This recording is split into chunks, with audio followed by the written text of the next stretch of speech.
నమస్కారం. మీ అందరికి బాను కథలలోకి స్వాగతం. నేను మాధవిని ఒప్పిస్తాను. మాధవి మిమ్మల్ని అడిగినప్పుడు మీరు ఇష్టమే అని చెప్పండి చాలు. చందన ప్రాధేయపడుతూ చెప్పింది. సరే అనేసి వెంటనే ఫోన్ పెట్టేసి మౌనంగా కళ్లనుంచి కన్నీరు కారుతుంటే తలదించుకొని కాసేపు కదలకుండా కూర్చుండిపోయాడు కుమార్. ఏమైంది బావా? ఎందుకు అలా ఉన్నావు? అని కంగారుగా అడిగాడు సుబ్బు. ఏమీ లేదు సుబ్బూ. నువ్వు నన్ను ఇంకా బావా అని పిలవాల్సిన అవసరం లేదు. ఎప్పటిలానే అన్నయ్య అని పిలువు అని కన్నీళ్లు తుడుచుకొని గట్టిగా నిట్టూర్చి పనిలో మునిగిపోయాడు కుమార్. అటు కుమార్ ఆ మాట అనేసరికి ఇంకా సంతోషపడిపోయింది చందన. ఏంటో కిరణ్ అన్నయ్య పెళ్లికి వచ్చి నేను పెళ్లి పెద్దనైపోయాను అనుకుంటూ ఫోన్ పట్టుకుని మాధవి అంటూ అరుస్తూ పైకి పరిగెత్తింది. చందన అరుపులకి అట్నుంచి వేగంగా వచ్చాడు విజయ్. ఎక్కడికి వెళ్లారు? ఇందాకనుంచి వెతుకుతున్నాను అన్నాడు. అటు ఇటు తిరిగి చుట్టాల ఇళ్లన్నీ చుట్టేసి వచ్చాం. బావ నీకు గుడ్ న్యూస్ చెప్పాలి. మాధవితో నీ పెళ్లికి లైన్ క్లియర్ అయిపోయింది. నేను దీని బావకి ఫోన్ చేసి అడిగాను. ఆయన పెళ్లికి ఒప్పుకున్నాడు. ఇప్పుడే మాధవితో కూడా మాట్లాడేస్తాను అంటూ వేగంగా వెళ్లబోతున్న చందనని పట్టుకొని ఆపాడు విజయ్. ఇప్పుడు ఈ విషయం కూడా నువ్వే చెప్తావా? నన్ను చెప్పనివ్వవా? ముందు వెళ్ళి నేను మాట్లాడుతాను. తను ఒప్పుకోకపోతే అప్పుడు నువ్వు మాట్లాడుదువులే. అయినా అవకాశం నీకు రాదు. తను ఖచ్చితంగా ఒప్పుకుంటుంది అంటూ గబగబా పైకెళ్లాడు. కాని అక్కడ మాధవితో పాటు సునీత ఇంకొంతమంది ఆడపిల్లలు ఉండడం చూసి నిరాశగా వెనక్కి వచ్చాడు. నేను వెళ్ళి మాట్లాడతాలే బావా అన్నది చందన. నువ్వేం మాట్లాడకు. రేపు భద్రాచలం గుడికి వెళ్తున్నాం కదా, అక్కడ చెప్తాను అన్నాడు విజయ్. అమ్మో! అప్పటివరకు ఈ విషయాన్ని నా కడుపులో పెట్టుకొని దాచుకోవాలా? నేను దాచలేను బాబూ. నేను వెంటనే చెప్పేస్తాను అని చెప్పింది. చెప్పావంటే పళ్ళు రాలగొడతాను. రేపు తనకు ఈ విషయం చెప్పగానే తను ఎంత ఆనందపడుతుందో. ఆనందాన్ని నేను తన మొహంలో చూడాలి అన్నాడు. నువ్వు అలా ఎక్స్పెక్ట్ చేస్తున్నావా? అలా ఏమీ ఉండదు. అది మాధవి నా ఫ్రెండ్. నాకంటే మాధవి గురించే బాగా తెలుసు. మాధవి కూడా అంతే. నా గురించి కంటే తన గురించే తనకు ఎక్కువగా తెలుసు. చందన సరదాగా చెప్పింది. నీ మొహం. నా గురించి కూడా తనకే ఎక్కువగా తెలుసు అనాలి. దాన్ని రివర్స్లో చెప్పావు అని చెప్పాడు. కాదు కాదు, నేను కరెక్ట్గానే చెప్పాను. మాధవికి నా గురించి కంటే తన గురించే తనకు బాగా తెలుసు అంది. సరేలే, ఏదో ఒకటి ఏడు. ఇప్పుడు ఏం చెప్పవద్దు. రేపు గుడిలో చెప్పుకుందాం అని చెప్పి విజయ్ వెళ్ళిపోయాడు. చందన రూంలోకి వెళ్ళిపోయింది. ఆ రాత్రి అందరూ బంధువుల ఇంట్లో ఏదో ఒకటి తినడంతో చందన మాధవి వెంట వెళ్ళిన ఆడపిల్లలు ఎవ్వరు కూడా రాత్రి భోజనం చేయలేదు. మాధవికి తొందరగా నిద్రపట్టింది. కాని 10 గంటలుకి మాలతి ఫోన్ చేసింది. మాలతీతో, బుజ్జితో, భారతితో మాట్లాడి ఫోన్ పెట్టబోతుంటే అప్పుడే వచ్చిన కుమార్ ఫోన్ తీసుకొని హలో మాధవి అన్నాడు. చెప్పు బావా అని చెప్పింది మాధవి. నాకు ఏమీ అభ్యంతరం లేదు. అంతా నీ ఇష్టమే. నేను ఒప్పుకుంటున్నాను. నార్మల్గా మాట్లాడడానికి చాలా కష్టపడుతూ కుమార్ చెప్పాడు.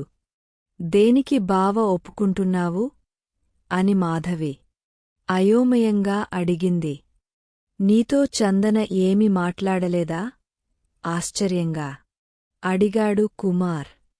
చందన నాతో చాలా మాట్లాడుతుంది.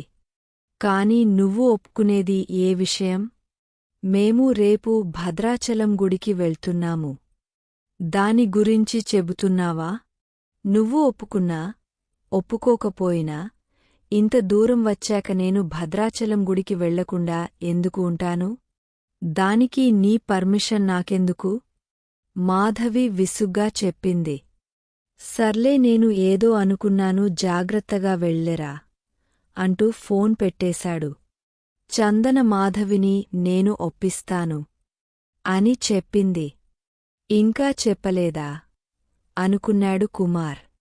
మరుసటి రోజు తొందరగా రెడీ అయిపోయి టిఫిన్ చేసేసి భద్రాచలం గుడికి బయలుదేరటానికి విజయ్, చందన, మాధవి సిద్ధపడ్డారు. సునీత, రవి మిగతా వాళ్లు వస్తారని చెప్పారు. కానీ విజయ్ వాళ్ళెవరినీ రానివ్వలేదు. సునీతకి పని ఎక్కువగా ఉండడంతో సునీత పంపలేదు. విమల, పెళ్లికి ముందునుంచి పెద్దమ్మ, నేను అన్ని పనుల్లో సహాయం చేస్తాను అని చెప్పుకుంటూ తిరిగావు. ఇవాళ ఎలా వెళ్తావు? అంది విమల. ఒరేయ్ రవి, నీకు ఇవాళ డ్యూటీ లేదా? అన్నాడు విజయ్. లేదు, ఇవాళ పెళ్లి కొడుకుని చేస్తున్నారుగా. ఈరోజు నుంచి 3 రోజులు సెలవు పెట్టాను. అందుకని అన్నాడు రవి. నేను అనడం కూడా అదే. ఇవాళ పెళ్లి కొడుకుని చేస్తున్నారుగా, ఇద్దరం వెళ్ళిపోతే ఎలా? నువ్వు ఇక్కడే ఉండు, ఏమైనా కావాలేమో చూడు అన్నాడు. రవి ఉండిపోవడానికి సిద్ధపడ్డాడు.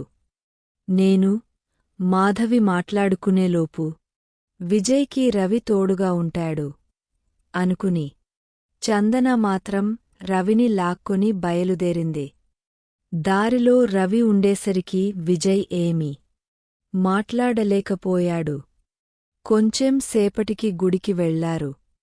గుడిలో స్పెషల్ దర్శనం కోసం రవి టికెట్లు తీసుకుంటే మాధవి మాత్రం తన డబ్బులు రవికి ఇచ్చేసింది. దీనికి కూడా ఇస్తారా? చందన నాకు చెల్లి అయితే మీరు కూడా నాకు చెల్లెలే కదా అన్నాడు రవి. ఆ మాటకి చాలా సంతోషపడిపోయింది మాధవి.